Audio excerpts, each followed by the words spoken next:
కాదు, వాడిని తెలుగు మాట్లాడమని చూస్తా. అమెరికా వాడిని తీసుకొచ్చి అమెరికాలో బాత్రూమ్ గడగడానికి మీ చుట్టాల ఇంటికి పోయినప్పుడు ఫ్రెండ్స్ ఇంటికి పోయినప్పుడు బాత్రూమ్ గడిగేటోడు వస్తాడు కదా, అడుగు అధ్యక్ష ఏం భాష వస్తే ఇంగ్లీష్లో మాట్లాడతాడు. అమెరికాలో బాత్రూమ్ గడిగేటోడు కూడా ఇంగ్లీషే మాట్లాడతాడు. ఈడ నాకు లేకపోతే ఉత్తమ్ కుమార్ రెడ్డి గారికి, బట్టి విక్రమార్క గారికి వారు నీళ్ళు ఇస్తారు, వీళ్ళు నిధులు ఇస్తారు, వీళ్ళిద్దరిని సమన్వయం చేసి అనుమతులు తెచ్చప్పని నాది అధ్యక్ష. వాళ్ళిద్దరికి ఇంగ్లీష్ వస్తుంది అధ్యక్ష, నాలాక ఇంగ్లీష్ రాదనుకున్నాం. వీరు సెంట్రల్ యూనివర్సిటీ, వారు నేషనల్ డిఫెన్స్ అకాడమీలో చదువుకున్నది. నేను ఒక్కనే గవర్నమెంట్ స్కూల్లో చదువుకున్నా అధ్యక్ష. గవర్నమెంట్ స్కూల్లో చదువుకొని ఇక్కడికి వచ్చిన అధ్యక్ష. కానీ ప్రజలకు చేయాలన్న చిత్తశుద్ధి, పట్టుదల, వీళ్ళందరినీ సమన్వయం చేసుకునే తత్వము, ఆలోచన. ఇంగ్లీష్ వచ్చిన వాళ్ళం కావాలంటే ఇద్దరు జీతం ఇచ్చి పెట్టుకుంటా అధ్యక్ష. 24 గంటలు మాట్లాడిపిస్తా అధ్యక్ష, ఇంగ్లీష్లో మాట్లాడు రబ్బాయి అని. ఏముంది అధ్యక్ష, షిఫ్ట్ డ్యూటీలు పెట్టిస్తా. ఇంగ్లీష్ది ఏమున్నది అధ్యక్ష, జీతం ఇస్తూ వస్తారు. తెలివి ఎడికెళ్ళి వస్తుంది అధ్యక్ష? తెలివి అని గంజా తాగుతూ వస్తుందా అధ్యక్ష? తెలివి అనేది పుట్టుకతోనే ఉండాలి, పోరాట పటిమ అనేది రక్తంలో ఉండాలి, ఈ ప్రాంతానికి సేవ చేయాలని చిత్తశుద్ధి ఉండాలి. ఇవన్నీ నాకున్నాయి అధ్యక్ష. అందుకే ఈరోజు చర్చ చేద్దాం రాండి అన్న. పెద్ద ఆయన రాకపోతే రెండో ఆయన వస్తాడు అనుకున్నా. రెండో ఆయన లేడు, మూడో ఆయన లేదు, తీసేసిన తహసీల్దార్ కూడా లేడు అధ్యక్ష. ఊళ్ళో ఇట్లా ఖాళీగా ఉంది. వస్తే అడిగేటోంది అధ్యక్ష. వాళ్ళ తెలివితేటలకు నాకు తెలివి లేదన్నందుకు, భాష రాదన్నందుకు ఏదో మాట్లాడుకున్నాం రాండే స్వామి ఏందుంది అని చెప్పి. అందుకే అధ్యక్ష ఈరోజు ఈ ప్రాజెక్టుల కోసం, ఈ అనుమతుల కోసం, ఈ సమస్యల పరిష్కారం కోసం నిరంతరం ప్రయత్నం చేస్తున్నాం. ఉత్తమ్ కుమార్ రెడ్డి గారు సైనికుడిగా చేశారు. ఏ దేశానికి మధ్యలో, ఇండియా పాకిస్తాన్ మధ్యలో యుద్ధం జరిగినా యుద్ధ వాతావరణాన్ని, యుద్ధ మేఘాలను తగ్గించాలంటే చర్చలు చేశారు. ఇండియా చైనా మధ్యలో యుద్ధం జరిగినా యుద్ధ వాతావరణాన్ని తగ్గించడానికి చర్చలు చేశారు. గల్వాన్ లోయలో జరిగిన సంఘటన తర్వాత కూడా చర్చలు చేశారు.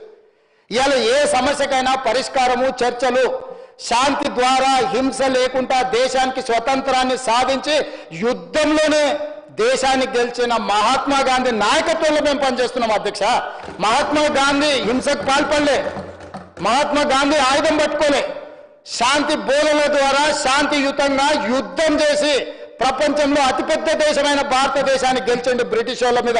రవి అస్తమించని, సూర్యుడు అస్తమించని రాజ్యం ఉన్న, మర తుపాకులున్న, మర పిరంగులున్న బ్రిటిషర్స్ను ఓడించి మహాత్మా గాంధీ దేశానికి స్వతంత్రాన్ని తెచ్చిండు అధ్యక్ష. ఒక పెద్ద యుద్ధాన్నే శాంతితోని, చర్చలతోని నెగ్గిన గొప్ప నాయకుడి స్ఫూర్తితోని ఉన్న పార్టీలో మేము ఉన్నాం అధ్యక్ష. ఆ స్ఫూర్తితోనే ఇవాళ కేంద్ర ప్రభుత్వంతో, పక్క రాష్ట్రంతో చర్చల ద్వారా ఈ సమస్యను పరిష్కరించుకోవాలని మాట్లాడి ఈరోజు అధికారుల స్థాయిలో, మంత్రుల స్థాయిలో, ముఖ్యమంత్రి స్థాయిలో, కేంద్ర ప్రభుత్వం స్థాయిలో వివిధ హోదాలలో ఈరోజు చర్చల కోసం కమిటీలు వేసుకొని ముందుకెళ్తున్నాం అధ్యక్ష. అధ్యక్ష ఒక్క మాట చెప్పదలుచుకున్నా అధ్యక్ష. నువ్వు ఆనాడు వైఎస్ జగన్మోహన్ రెడ్డి గారిని నీ ఇంటికి పిలిచి పంచపక్ష ప్రమాణాలు పెట్టి Rayalaseema lift irrigation per day 3 TMCకి టెండర్లు ఇచ్చి, కాంట్రాక్టులు ఇచ్చి, కమిషన్లు కొట్టి, భుజం తట్టి, వెన్ను తట్టి నువ్వు ప్రోత్సహిస్తే నేను చంద్రబాబు నాయుడు గారి మీద, కేంద్ర ప్రభుత్వం మీద ఒత్తిడి తెచ్చి రాయలసీమ లిఫ్ట్ ఇరిగేషన్ ఆపిచ్చిన అధ్యక్ష. నా చరిత్ర ఇది, నీ నీతి గది. ఇవాళ నేను సూటిగా చెప్పదలుచుకునే వేదిక మీద నుంచి 2 రాష్ట్రాల మధ్యలో మంచి వాతావరణం ఉండాలని ఇప్పటి వరకు నేను సాధించిన విజయాన్ని కూడా నేను చెప్పుకోలేదు అధ్యక్ష. సూటిగా చంద్రబాబు నాయుడు గారికి విజ్ఞప్తి చేసిన నేను, రాయలసీమ లిఫ్ట్ ఇరిగేషన్ మీరు ఆపితే మేము ఏదైనా విషయాల మీద చర్చకు వస్తాము, లేకపోతే మీతో చర్చించడానికి అవకాశం లేదు. మొట్టమొదట 3 TMCలు పర్ డే అక్రమంగా నిర్మిస్తున్న రాయలసీమ లిఫ్ట్ ఇరిగేషన్ పనులను మీరు ఆపండి అని మేము వారిని క్లోజ్డ్ రూమ్ లో అడిగితే మా మీద గౌరవంతో రాయలసీమ లిఫ్ట్ ఇరిగేషన్ ఆపేసింది అధ్యక్ష.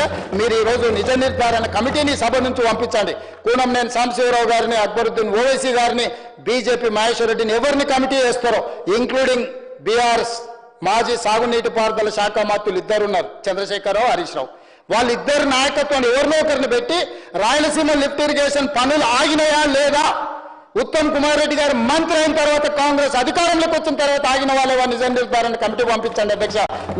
మీరు ఆదేశాలు ఇవ్వండి అధ్యక్ష. ఈ సభ నుంచి మేము అక్కడ రాయలసీమ లిఫ్ట్ను 3 TMCలు పర్ డే దోపిడీని ఆపిచ్చి చర్చల పేరు మీద ఈరోజు పాలమూరు రంగారెడ్డి ఎత్తిపోతలకు అనుకూలంగా నిర్ణయాలు వచ్చి, ఉమ్మడి రాష్ట్రంలో మా ప్రాజెక్టులకు మీరు ఎలాంటి అభ్యంతరాలు పెట్టకండి, మా కడుపు కొట్టకండి అని వాళ్ళ మీద ఒత్తిడి తీసుకొచ్చి ఈరోజు ఒక కొలికి పట్టుకొచ్చినాం అధ్యక్ష. ఒకవేళ మీరు పాలమూరు రంగారెడ్డి ఎత్తిపోతలు శ్రీశైలంలో కట్టేది కొత్త ప్రాజెక్ట్ అని అభ్యంతరం పెడితే మేము తక్షణమే పాత ప్రాజెక్ట్ అయిన జూరాల నుంచి పర్ డే 2 టీఎంసీలకు 70 టీఎంసీలు